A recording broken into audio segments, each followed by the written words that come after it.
Hello everyone. तर आज आपण बघतोय नॉर्मल डिस्ट्रीब्युशन. नॉर्मल डिस्ट्रीब्युशन हा टॉपिक SPPU प्रोबॅबिलिटी स्टॅटिस्टिक्समध्ये कंपल्सरी विचारला जातो. यावरती कंपल्सरी तुम्हाला प्रॉब्लेम सॉल्व्ह करावा लागतो. ओके, सो नॉर्मल डिस्ट्रीब्युशन म्हणजे काय आधी समजून घेऊयात.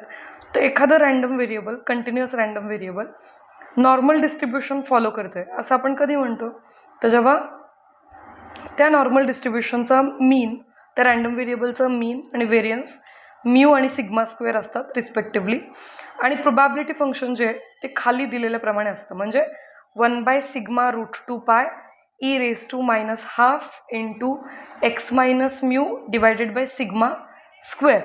ठीक आहे, तर हे जे प्रोबॅबिलिटी फंक्शन आहे it is symmetric about x = mu line. Okay, so आपण जर x = म्यू ही व्हर्टिकल लाईन ड्रॉ केली. Okay, suppose this is x axis, ज्याच्यावरती आपण रँडम व्हेरिएबलच्या व्हॅल्यूज प्लॉट करतोय, आणि this is the Y axis which corresponds to probability. Okay, let it corresponds to probability. So या केसमध्ये कंटिन्युअस प्रोबॅबिलिटी डिस्ट्रीब्युशनमध्ये आपल्याला माहिती आहे की प्रोबॅबिलिटी डेन्सिटी फंक्शनच्या खालचा जो कर्व असतो तो तुम्हाला तुमची प्रोबॅबिलिटी सांगतो. ठीक आहे, तर या केसमध्ये let the curve be like this. आता हा सिमेट्रिक का येणार आहे त्याचं रिझन सांगते.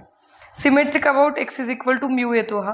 ठीक आहे, तर असं का होतं, कारण तुम्ही म्यूपेक्षा मोठा कुठला पण नंबर घ्या, सपोज आपण μ+1 घेतला. ठीक आहे, तर μ+1ला f(x)ची व्हॅल्यू काय येते. आता हा f(x)चा कर्व आहे ना, तर आपण चेक करणार आहे की f(x)ची व्हॅल्यू μ+1ला काय येते. तर एक्सच्या ऐवजी फक्त आपण पॉवरमध्ये काय टाकणार आहे, μ+1. So what will be the power, μ+1 minus mu divided by sigma bracket square. So it is finally mu minus mu cancel होईल, 1/σ ब्रॅकेट स्क्वेअर. आता आपण म्यूपासून +1 डिस्टन्सवरचा नंबर घेतला होता. आता मी काय करणार आहे, म्यूपासून -1 डिस्टन्सचा नंबर घेणार आहे, म्हणजे -1 डिस्टन्सचा म्हणजे काय येईल, μ-1.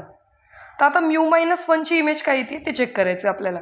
सो एक्सची जी पॉवर आहे, सॉरी एक्स जो आहे पॉवरमध्ये, तिथं आपण एक्सच्या ऐवजी μ-1 टाकणार आहे. तर μ-1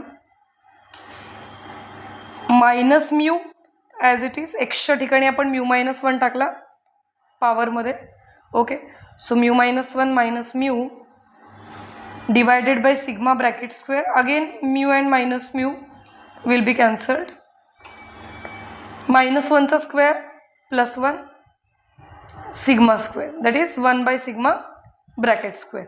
सो 1/σ स्क्वेअर 1/σ स्क्वेअर. सो तुमच्या लक्षात काय आलं की μ+1 केला आणि μ-1 केला तर दोघांची इमेज सेम येते. बरोबर, दोघांची इमेज जी आहे ती सेम येते, आणि ती काय आहे, 1/σ स्क्वेअर.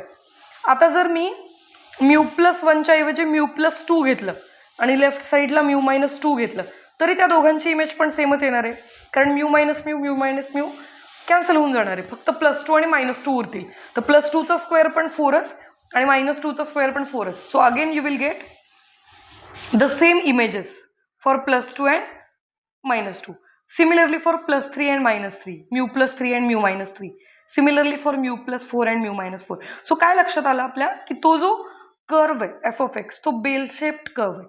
बेल शेप्ड कर्व म्हणजे तो असा दिसतोय. ठीक आहे, आता x = म्यू हा त्याचा मीन आहे. बरोबर, आणि x = म्यू या लाईनच्या अबाउटच तो सिमेट्रिक आहे. पण मग प्रॉब्लेम कुठे येतो, तर तो x - mu divided by sigma थोडंसं कॉम्प्लिकेटेड वाटतं, म्हणून आपण त्याच्यासाठी एक नवीन व्हेरिएबल असाइन करतो. So let the new random variable Z be, Z = x - mu divided by sigma. Okay, so आता जे नवीन डिस्ट्रीब्युशन आपल्याला मिळतं त्याला आपण स्टँडर्डाइज्ड नॉर्मल डिस्ट्रीब्युशन असं म्हणतो, किंवा स्टँडर्ड नॉर्मल व्हेरिएबल असं म्हणतो झेडला. Okay, so standard normal variable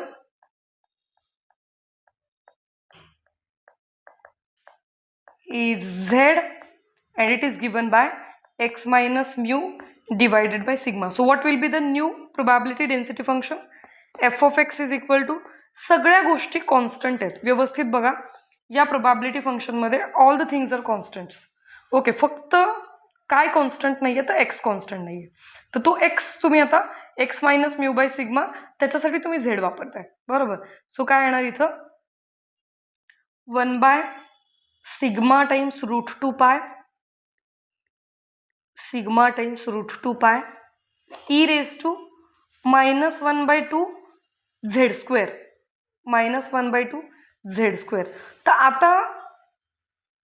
आता जर आपण डायग्राम काढली तर Z is equal to what, Z is equal to कुठल्या लाईनच्या अबाउट तो सिमेट्रिक असेल ते आपल्याला फाइंड आउट करायचं आहे. तर X is equal to mu टाकलं की एक्स इज इक्वल टू म्यूच्या अबाउट तो सिमेट्रिक आहे. So X is equal to जर म्यू टाकलं तुम्ही झेडमध्ये तर तुम्हाला मिळून जाईल झेडची व्हॅल्यू जिथं तो सिमेट्री होल्ड करतोय बरोबर. So X is equal to जर याच्यामध्ये आपण एक्स इज इक्वल टू जर याच्यामध्ये आपण म्यू टाकलं तर तुम्हाला काय मिळेल म्यू मायनस म्यू म्हणजे 0. So about Z is equal to 0 you will get, if this is z axis, then about z is equal to 0 the curve will be symmetric. Nature change होणार आहे का नाही, कारण आपण स्केलिंग केलेलं नाही, आपण फक्त काय केलंय चेंज ऑफ ओरिजिन केलंय असं म्हटलं तरी चालेल. Okay so this will be the nature, same nature as previous one, फक्त तुमची सिमेट्री चेंज होते. जिथं तो एक्स इज इक्वल टू म्यूच्या इथं सिमेट्रिक होता तिथं आता झेड इज इक्वल टू 0ला सिमेट्रिक आहे. तर हे जे दोन व्हेरिएबल्स आहेत स्टँडर्ड नॉर्मल व्हेरिएबल आणि नॉर्मल व्हेरिएबल यांना रिलेट करून आपल्याला एक्झाम्पल सॉल्व्ह करायचे म्हणून या गोष्टी तुम्हाला सांगितल्या.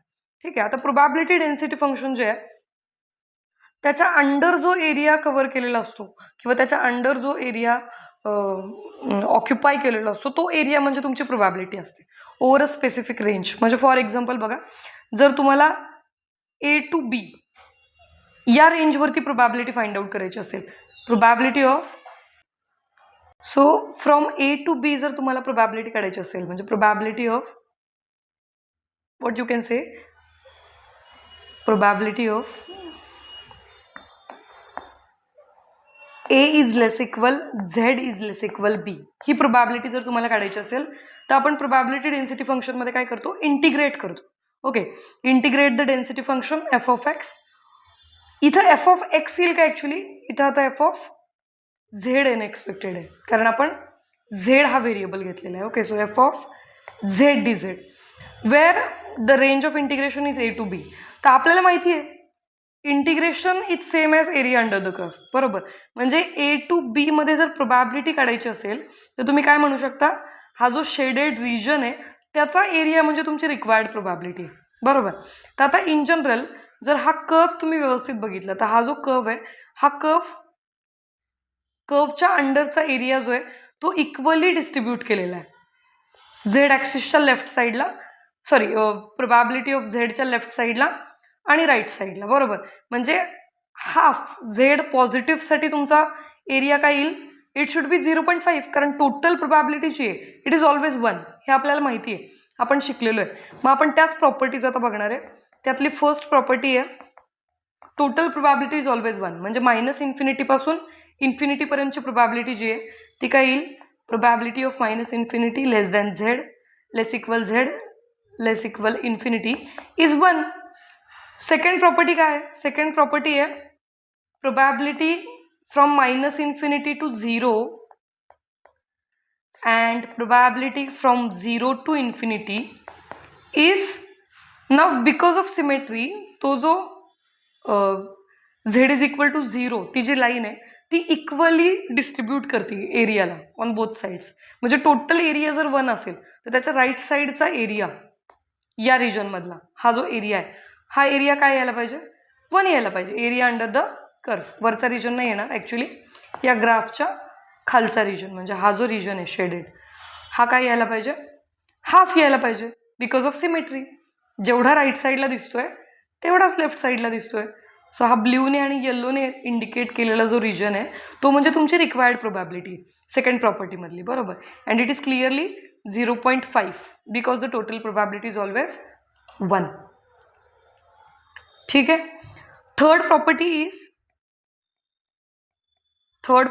Is probability of 0 less equal Z less equal A.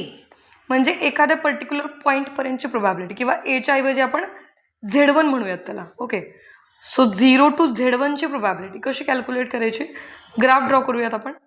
0 to Z1, suppose Z1 lies here. Okay, Z1 इथं कुठंतरी आहे असं आपण अज्युम करूयात. सो 0 to Z1 म्हणजे हा रिजन आहे सगळा. ठीक आहे, तर क्लिअरली प्रोबॅबिलिटी काय असेल 0 to Z1च्या मधली, area under the curve, area enclosed by these two vertical lines, Z is equal to Z1 and Z is equal to 0. So area at Z is equal to Z1. Area at Z is equal to Z1. आता प्रश्न हा आहे की ज्यावेळी एक्झाममध्ये तुम्हाला problems विचारले जातील नॉर्मल डिस्ट्रीब्युशनचे, त्यावेळी हे एरियाज तुम्हाला गिवन असतील का, तर हो, हे एरियाज तुम्हाला गिवन असतील. तिथे तुम्हाला कॅल्क्युलेशन्स काहीच करायचे नाही आहेत. ऑलरेडी तुम्हाला दिलेलं असणार आहे की 0 to Z1च्या मध्ये एरिया किती आहे, बरोबर. मग त्यावरून तुम्ही त्याची प्रोबॅबिलिटी सांगू शकता. आता हीच सेम प्रोबॅबिलिटी जर तुम्ही लेफ्ट साईडला फाइंड आउट केली तर काय होईल बरं, प्रोबॅबिलिटी ऑफ 0च्या ऐवजी आता येणार आहे -Z1. Okay, -Z1 less equal Z less equal 0. कायम लक्षात ठेवायचं, पॉझिटिव्ह साईडचा एरिया तुम्हाला दिलेला असतो, निगेटिव्ह साईडला बिकॉज ऑफ सिमेट्री तेवढाच एरिया लाय होतो. म्हणजे Z1चं जर तुम्ही लेफ्ट साईडला -Z1 इक्वल डिस्टन्सवरती जर तुम्ही पॉईंट घेतला तर तो जो रिजन आहे तो इकडच्या एरिया एवढाच रिजन आहे, बरोबर. तेवढाच एरिया तिथे पण एनक्लोज झालेला आहे. सो तुमचा पॉझिटिव्ह Z1 साठीचा जो एरिया आहे तोच सेम एरिया लेफ्ट साईडला पण येईल, म्हणजे तीच सेम प्रोबॅबिलिटी याच्यासाठी पण एक्झिस्ट होईल. So what will be the probability then, it will be area at Z is equal to Z1. जरी -Z1 पर्यंत तुम्ही एरिया फाइंड आउट करत असला तरी एरिया इज नेव्हर निगेटिव्ह, बरोबर. ती मेजरमेंट आहे, so it is always positive. Okay, म्हणून तुम्ही पॉझिटिव्ह साईडचा जरी Z1 एरिया घेतला तरी बिकॉज ऑफ सिमेट्री निगेटिव्ह साईडला पण तेवढाच एरिया एनक्लोज झालेला आहे, बरोबर. Next thing is property number 5 is probability between 2 points. Okay, Z1 less equal Z less equal Z2.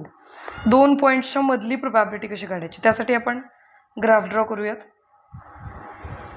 So let the graph be bell shaped like this. Okay, आणि मग समजा Z1 इथं असेल आणि Z2 इथं असेल, तर तुम्हाला प्रोबॅबिलिटी काढायची आहे Z1 आणि Z2च्या मधली. म्हणजे तुम्हाला हा शेडेड रिजन जो आहे त्याचा एरिया फाइंड आउट करायचा आहे. ठीक आहे, तर तुम्हाला दिलेलं काय काय असेल, area at Z1, Z is equal to Z1, आणि area at Z is equal to Z2. या दोन गोष्टी तुम्हाला दिल्या असतील. आता area at Z is equal to Z1 म्हणजे काय, तर 0 पासून Z1 पर्यंतचं डिस्टन्स, 0 पासून Z1 पर्यंतचा सगळा रिजन जो आहे एनक्लोज केलेला कर्वने आणि पॉझिटिव्ह Z ॲक्सिसने, म्हणजे हा डॉटेडवाला जो आहे हा एरिया तुम्हाला दिलेला असेल. आणि Z2 पर्यंतचा एरिया म्हणजे कुठला, जो हा मी हॉरिझॉन्टल लाईन्सने मी प्लॉट करते तो एरिया तुम्हाला दिलेला असेल. तर तुम्हाला काढायचं आहे काय, इन बिटवीन काढायचं आहे. Z2 पर्यंतच्या एरियामधून Z1 पर्यंतचा एरिया सबट्रॅक्ट केला की मग हा रिक्वायर्ड मधला एरिया जो आहे तो तुम्हाला मिळणार आहे, बरोबर. So what will be the probability then, area at Z is equal to Z1, sorry Z is equal to Z2. Z2 पर्यंतचा मोठा असेल ना, सो त्याच्यातून सबट्रॅक्ट करावं लागेल. Area at Z is equal to Z1. ठीक आहे, next property is property number 6.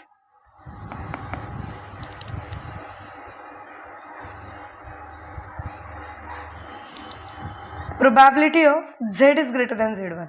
Okay, म्हणजे एखाद्या पर्टिक्युलर व्हॅल्यू पेक्षा मोठ्या रिजनचा एरिया तुम्हाला फाइंड आउट करायचा. म्हणजे फॉर एक्झाम्पल इथं जर Z1 असेल आणि तर तुम्हाला काय करायचं की Z1 पासून पुढचा सगळा area up to infinity. Okay, Z is greater than Z1 म्हणजे त्याला काही लिमिट नाही आहे, अप्पर लिमिट, बरोबर. तो हा इन्फानाईट एरिया जो आहे पुढचा Z1च्या पुढचा तो तुम्हाला फाइंड आउट करायचा. तर राईट साईडचा कम्प्लीट एरिया तुम्हाला माहिती आहे, हा जो मी येल्लोने शेड करते आहे हा कम्प्लीट एरिया तुम्हाला माहिती आहे, आपण बघितलेला आहे सुरुवातीलाच. ओके, प्रॉपर्टी नंबर 2मध्ये हा एरिया 0.5 आहे बरोबर. म्हणजे नक्कीच 0.5मधून हा जो Z1च्या आधीचा एरिया आहे तो सबट्रॅक्ट करावा लागेल, तरच तुम्हाला हा रिक्वायर्ड येलो शेप्ड एरिया जो आहे पुढचा येलो शेडेड एरिया त्याचा एरिया मिळणार आहे बरोबर. सो क्लिअरली काय यायला पाहिजे, complete 0.5 on right hand side minus blue shaded area. What is it? It is area at Z is equal to area at Z is equal to Z1. Okay, next property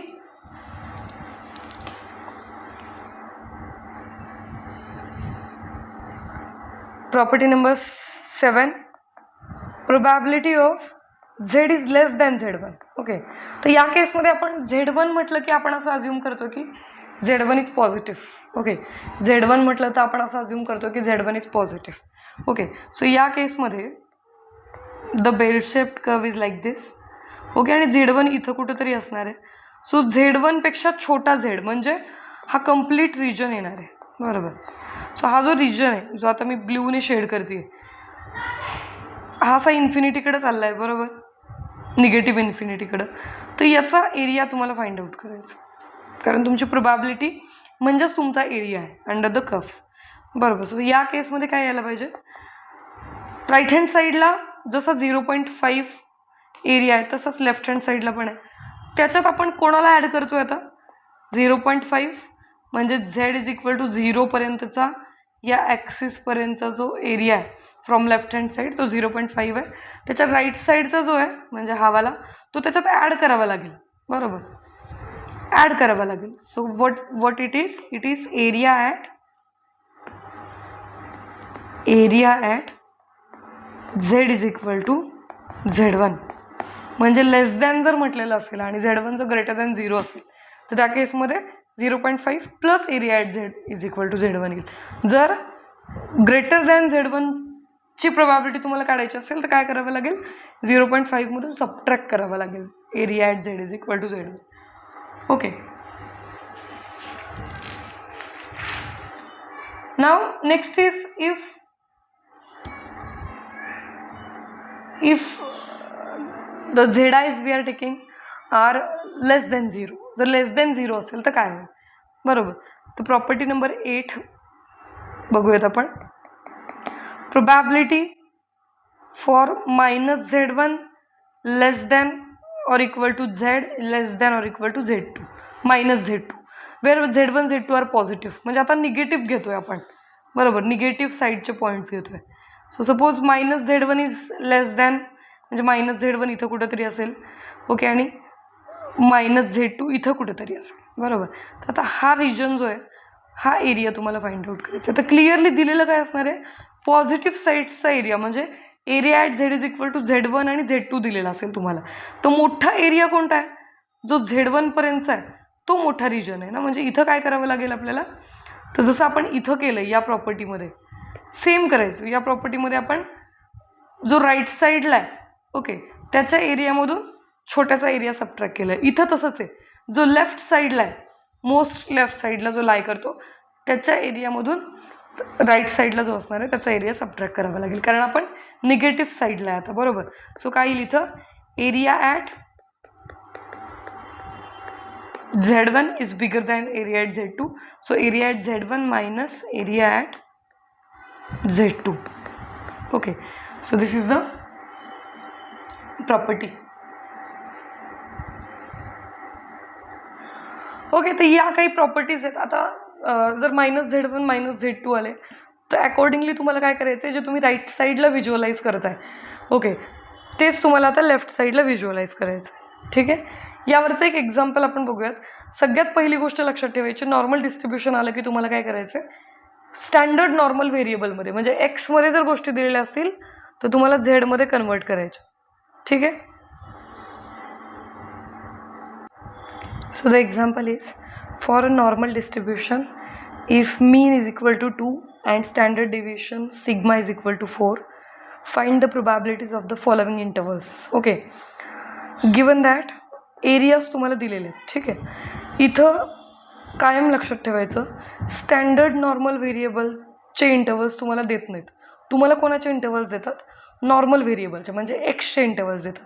तुम्हाला एक्सवरून झेडमध्ये त्याला convert करायचे by using standard normal variable Z. Z काय असतो? X minus mu divided by sigma. Okay, हे आपण substitution केलं होतं to obtain the standard normal distribution. ठीक आहे, तर इथं या केसमध्ये तुम्हाला एक्सचे जो लोअर आणि अप्पर लिमिट्स दिलेले आहेत त्यावरून झेडचे लोअर आणि अप्पर लिमिट्स फाइंड आउट करायचे. So for the first sub part we have to find probability 4.43 less equal X less equal 7.29. Okay, this is we have to find. तर ही जी probability आहे ही काढण्यासाठी आधी आपण x1 म्हणजे 4.43 अज्यूम करूयात आणि x2 म्हणजे 7.29 अज्यूम करूयात. Okay, so what will be Z1 then? Z1 will be x1 minus that is 4.43 minus mean. What is the mean? Mean is given 2. Okay, so 2 divided by sigma is 4 is equal to, so what is it? So it is equal to 0.61. Okay, next is Z2. What is Z2 then? x2 minus that is 7.29 minus 2 divided by 4, so it is equal to 1.32. Okay, Z1 Z2 मिळालेलं आहे. तर फक्त आपण काय केलं आहे? Origin change केलेलं आहे. So probability of 4.43 less equal X less equal 7.29 is same as the probability for Z1 less than equal to Z less than or equal to Z2. That is probability of 0.61 less equal Z less equal 1.32. तर हा जो probability of Z1 less than Z2 आहे, तिथं आपण कुठली property वापरू शकतो? आत्ताच आपण बघितलं कुठली प्रॉपर्टी आपण वापरू शकतो. ही जी 5th प्रॉपर्टी आहे ही आपण वापरू शकतो, बरोबर. सो याच्यामध्ये आपण काय करतोय की मोठ्यासाठी जो एरिया आहे त्याच्यातून छोट्यासाठीचा एरिया सबट्रॅक्ट करतोय. सो इथं तेच करायचं. ठीक आहे, इथं तुम्हाला काय दिलेलं आहे? तर areas at what is the bigger number? 1.32. So area at Z is equal to 1.32 minus area at Z is equal to 0.61. So it is equal to, already the areas are given to you. 1.32 ला काय आहे? 0.4066 minus 0.61 ला काय आहे? 0.2291. So what is the answer? It is 0.1775. Okay, so this is the probability between 4.43 and 7.29. तर याच same पद्धतीने आपल्याला सेकंड सब पार्ट जो आहे त्याचं पण आन्सर फाइंड आउट करायचं आहे. तिथं एक निगेटिव्ह आणि एक पॉझिटिव्ह आहे, बरोबर. येस, ॲक्च्युली एक निगेटिव्ह आणि एक पॉझिटिव्हवाली एक केस आपली राहिली आहे याच्यामध्ये. ठीक आहे, ती प्रॉपर्टी नंबर 9 पण तुम्हाला सांगून देते. Okay, property number 9. तर तिथं एक पॉझिटिव्ह आणि एक निगेटिव्ह जर असेल तर probability minus Z1 less equal Z less equal Z2, तर ती काय यायला पाहिजे बघा. जर Z1 मायनस Z1 इथं असेल आणि Z2 इकडं असेल तर ती प्रोबॅबिलिटी काय यायला पाहिजे? आपल्याला हे तर माहिती आहे की area at Z1 is same as area at minus Z1. त्यामुळे हा एरिया आणि हा एरिया यांची सम करावी लागणार आहे, बरोबर. तर हा एरिया काय आहे? निगेटिव्ह साईडला जेवढा एरिया आहे Z1 पर्यंत मायनस Z1 पर्यंत तेवढाच पॉझिटिव्ह साईडला असणार आहे. सो ॲक्च्युली इथं काय येईल? Area at Z1 plus area at Z2 addition येईल, कारण आता एक लेफ्ट साईडला लाय करतो आणि एक राईट साईडला. म्हणजे सेकंड सब पार्ट जो आहे आता आपण जो फाइंड आउट करायला चाललो आहे त्या सेकंड सब पार्टमध्ये तेच होणार आहे. So what is the second sub part? It is probability between minus 0.43 less equal X less equal 5.39. 5.39. Okay, आता एक पॉझिटिव्ह एक निगेटिव्ह आहे, म्हणजे आपण शेवटची जी आत्ता प्रॉपर्टी बघितली ती यूज करणार आहे. म्हणजे तुम्हाला काय करायचं आहे, okay, let us convert it in Z first. झेडमध्ये आपण कन्वर्ट केलेलं नाही आहे. So for this assume Z1 is equal to -0.43 and Z2 is equal to 5.39. So what will be your x1 x2, they are x1 x2s. Okay, so x1 x2 च्या values आपण assume केल्या. So Z1 is equal to -0.43 -2 divided by 4 and Z2 is equal to, corresponding to x2 we are finding the value of standard normal variable. So 5.39 minus 2 divided by 4. So what are the values? So Z1 is -0.61 and Z2 is 0.85. 0.85. Okay, so probability between -0.43 and 5.39 is same as probability between -0.61 less equal z less equal 0.85. So in case of values of the standard normal variable where one value is negative and one is positive, the area, the probability is always addition of their areas. Okay, so area at कायम लक्षात ठेवायचं, -0.61 ला जो area असणार आहे तोच +0.61 ला, because of symmetry. So जरी तुम्हाला पॉझिटिव्ह 0.61 वाला एरिया दिलेला असेल तरी तुम्ही तो पण यूज करू शकता. Okay, plus area at z is equal to 0.85. So the addition, write down the values given, दिलेले आहेत values. Area at 0.61 is 0.2291. Area is never negative, त्यामुळे तो पॉझिटिव्हच घ्यायचा आहे. मी बऱ्याचदा मुलांना असं करताना बघितलं आहे की निगेटिव्ह पॉईंटचा एरिया म्हणजे निगेटिव्ह घेतात ते. Measurement cannot be negative. Okay, so 0.3023, 0.3023. So this is equal to the addition of these two,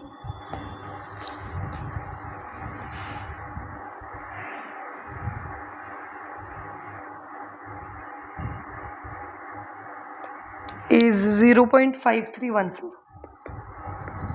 0.5314. Okay, so खूप सोपे एक्झाम्पल्स आहेत. फक्त तुम्हाला नॉर्मलमध्ये, स्टँडर्ड नॉर्मलमध्ये तुम्हाला त्याला कन्वर्ट करता आलं पाहिजे by using the standard normal formula.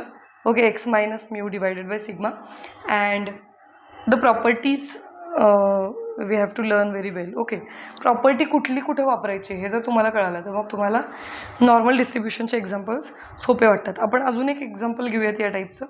त्यामध्ये मी फक्त कोणती प्रॉपर्टी वापरायची ते सांगणार आहे. सोल्युशन तुम्हाला फाइंड आउट करायचं. ठीक आहे,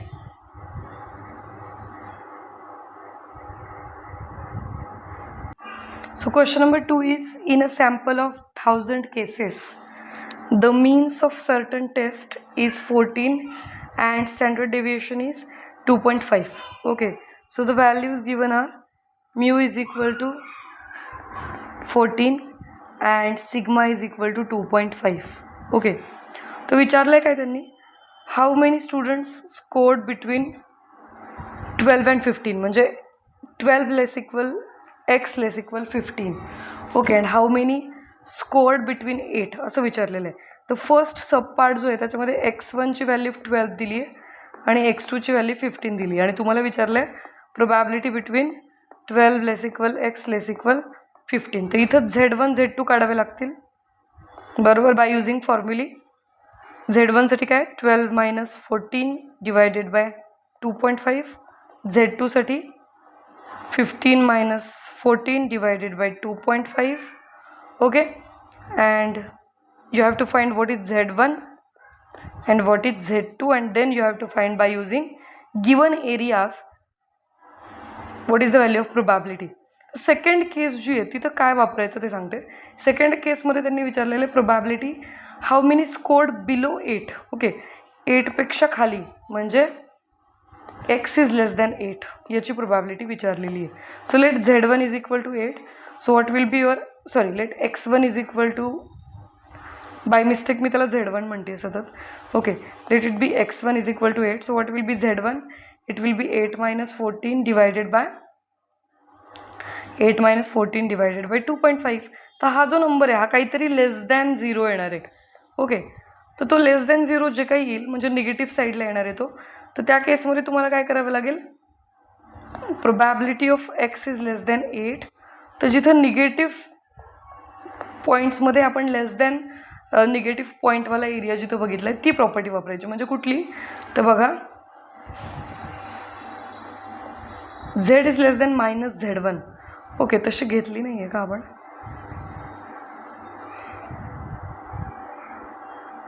येस तशी घेतली नाही आहे आपण, आय थिंक सो. येस, तर z is less than -z1 म्हणजे इथंच बघूयात आपण ती प्रॉपर्टी. ओके, म्हणजे तुम्हाला क्लिअर होईल. So z is less than -z1.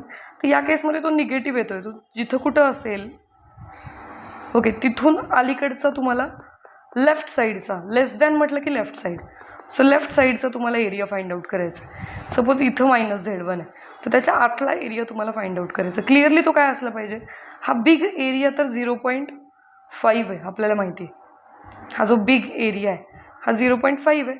म्हणजे त्याच्यातून कुठला एरिया सबट्रॅक्ट करावा लागेल, जो मी ब्ल्यूने शेड करते तो सबट्रॅक्ट केला की रिक्वायर्ड रिजन, शेडेड रिजन जो आहे त्याचा एरिया मिळेल. म्हणजे काय करावं लागेल, तर probability of z is less than जी काही व्हॅल्यू असेल इथं कॅल्क्युलेट केल्यानंतर, let me calculate it, 8 minus 14 divided by 2.5. Okay, so it is -2.4. तर हा तुम्हाला काढायचा आहे बरोबर. It is actually equal to probability x less than 8.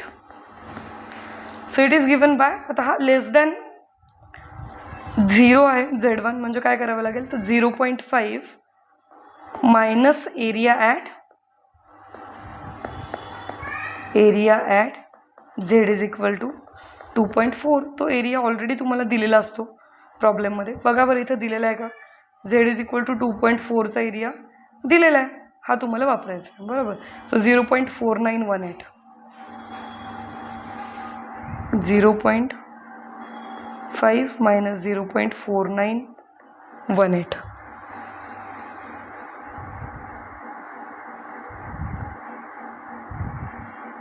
So it is 0.0082. So this is the probability. First पार्टचा आन्सर बाकी आहे, तर तुम्ही मला कमेंट सेक्शनमध्ये सांगायचं, ठीक आहे. फर्स्ट पार्ट जो आहे त्याचा आन्सर कमेंट सेक्शनमध्ये सांगायचं. तर असेच सगळे इझी प्रॉब्लेम्स असतात नॉर्मल डिस्ट्रीब्युशनमध्ये. ओके, व्हरायटी ऑफ प्रॉब्लेम्स, जवळजवळ 40 प्रॉब्लेम्सची PDF मी तुम्हाला शेअर केलेली आहे PYQची. हे 2 एक्झाम्पल्स पण PYQमधूनच घेतलेले आहेत मी. सो ते एक्झाम्पल्स सॉल्व्ह करा आणि नॉर्मल डिस्ट्रीब्युशनचा प्रॉब्लेम सोडू नका, कारण खूप सोपा आणि जास्तीत जास्त मार्क्स कमी स्टेपमध्ये देणारा हा प्रॉब्लेम आहे. व्हिडिओ आवडला असेल तर नक्की लाईक करा. जो प्रोबॅबिलिटी स्टॅटिस्टिक्सचा व्हॉट्सअप ग्रुप आहे ज्याची लिंक मी चॅनलच्या डिस्क्रिप्शन बॉक्समध्ये दिली